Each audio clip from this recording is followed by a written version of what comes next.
and welcome to this live reading from Hit and Run by Diane Hester, and this is presented by Itsy Bitsy Book Bits. Chapter 1. The rock ledge trembled beneath her feet, quaking with the force of the tons of water surging over it. On the fall's far side, saplings clung to the sheer cliff face, its tree-lined summit looming over her, silhouetted by a three-quarter moon. In the presence of such wonderment of nature, Raina felt small, insignificant. Salvation Falls, boundary between chaos and calm, gateway between the tranquil waters of Jessup's Lake and the churning rapids of Moosehead Run. Drawn by the hypnotic lure of its power, she stepped to the granite's edge and looked down. Moonlight shimmered off the cascading flume, shattering into 1,000 diamonds in the canyon plunge pool far below. Not the largest of Maine's many falls, its mouth a mere 20-foot cleft in the rock, its drop a paltry 2.5 stories, but the boulders heaped around the pool's edge would ensure any misstep would be her last. She inched closer. Loose pebbles rolled underfoot. A flurry of pine needles nudged by her toe fluttered soundlessly over the edge. She closed her eyes. At once, phantom laughter echoed around her, remnants of the childhood memories forever linked to this special place. The touch of Rick's hand, his shy smile, the way his hair dried to a tangle of curls whenever they emerged from a swim. Shared afternoons of guileless ease that held no hint of what was to come. She opened her eyes and stared once again at the pool below. Wind off the lake pressed at her back, compounding the urge to lift her arms and lean toward the gulf until oblivion rose to take her. What held her in place she couldn't say. Cowardice or a vestige of hope?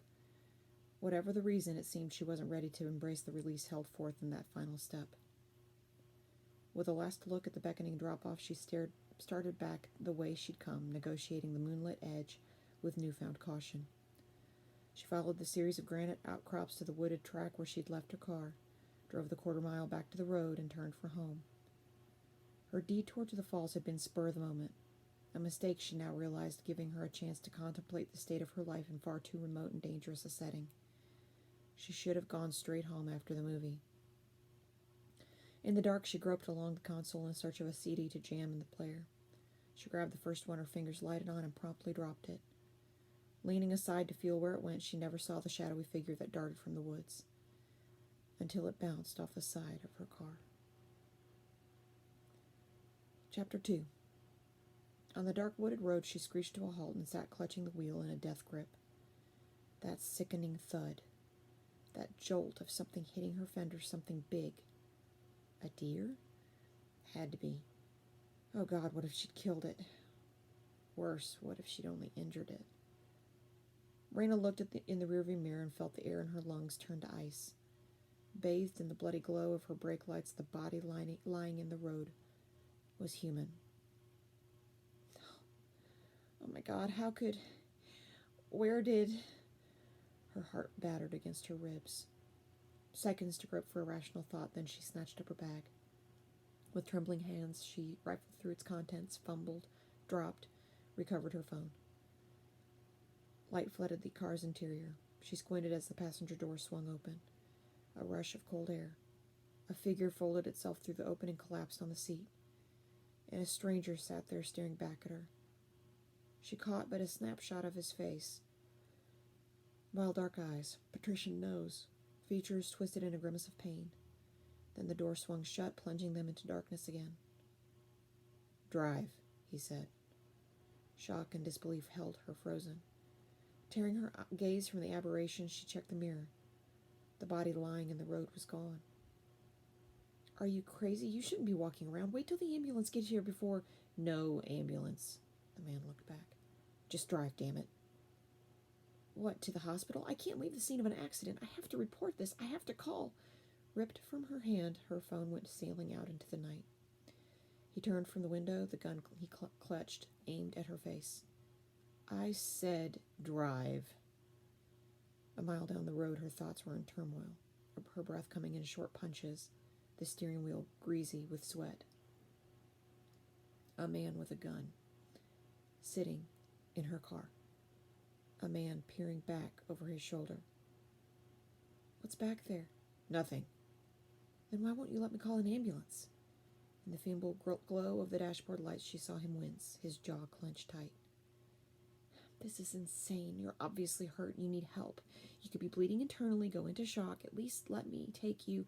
What part of Just Drive don't you understand? The gun waved closer. She swallowed. Fine. Drive where? No answer this time. He turned away. With a stifled groan, he leaned toward the door. Raina stole glances aside as she drove. He looked to be wearing a tweed jacket and pleated pants, clearly not a hiker or fisherman. His jaw was clean-shaven, his dark hair longish but not unkempt. If they'd met on the street, she might think him a teacher, a businessman maybe. So where had he come from? She'd seen no car, no houses out here as far as she knew. This side of the lake was undeveloped. Not even cabins. Just a few boat shacks engulfed in acres of primal forest. She peered at the tree trunks strobing past. What could be roaming these woods that would frighten him?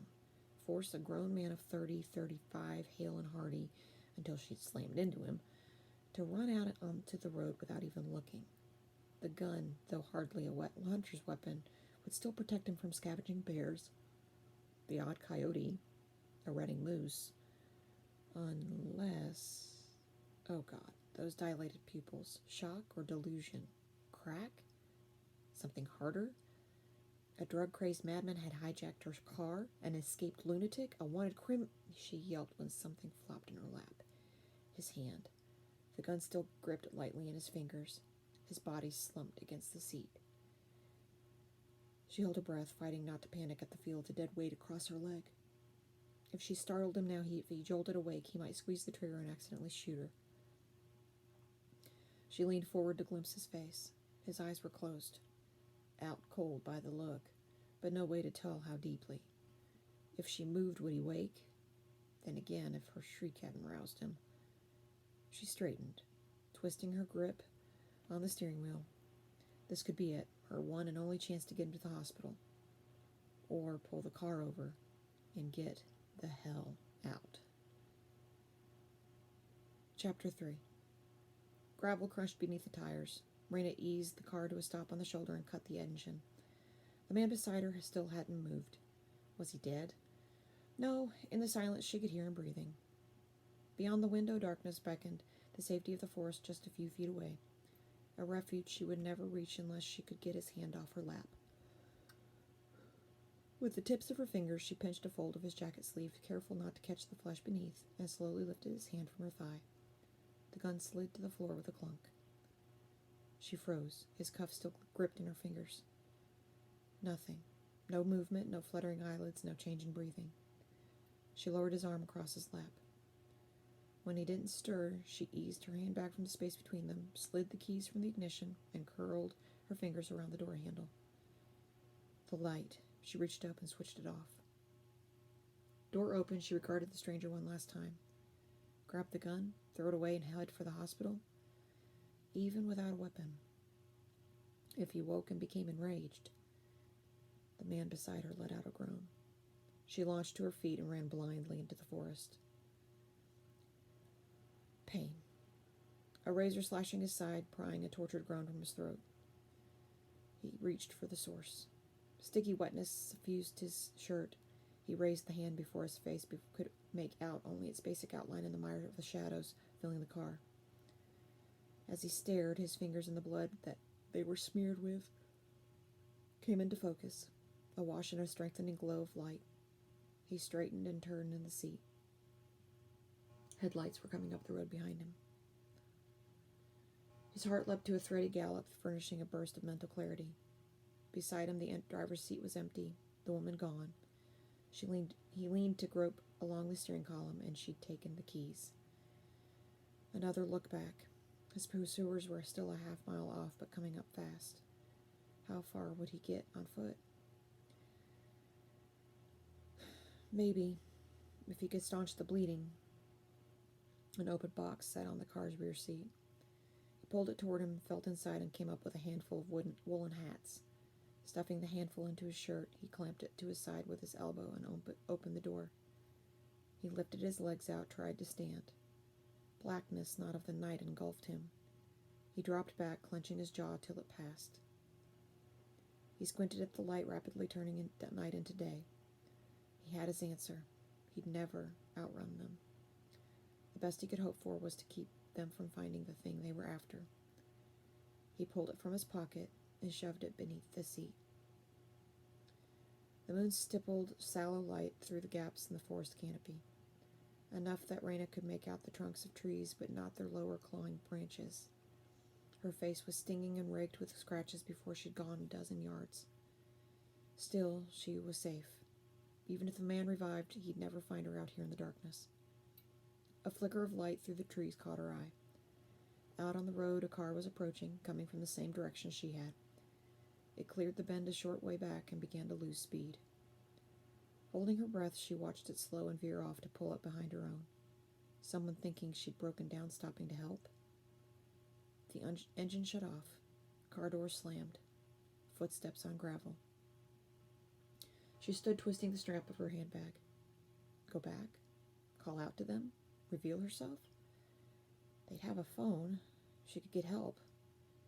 No, she felt safe where she was for the moment. They'd look in her car, see the injured man, and call 911. And when the ambulance and police arrived, then she'd come out and show herself. And if the man with the gun woke up before that, started shooting, took these people hostage in place of her, and if they had a child in the car? Damn. She started back for the road. Ahead through the trees and the wash of headlights, something moved. A figure walking from her car to the one behind. The injured man or one of the others. The person got in behind the wheel and slammed the door. She quickened her pace. The engine revved. She ran for the road, stopped short of stepping out on the shoulder, and stood frowning as the car sped away. How could they just drive off like that? Hadn't they seen the injured man? She turned to the darkened hulk of her car. No silhouette in the passenger seat. She eased closer, dammed the crunch of her shoes on the gravel, and leaned down to peer through the driver's door. Empty. A bolt of fresh fear. She straightened and she scanned the forest around her, straining to see into the impenetrable shadows. Was he there? Watching? Or had he run off? Considering the state he was in, how far could he get? From across the road, the snap of a twig, rustling as something moved through the undergrowth. Something big. She jumped in her car, locked the door, and sped for home.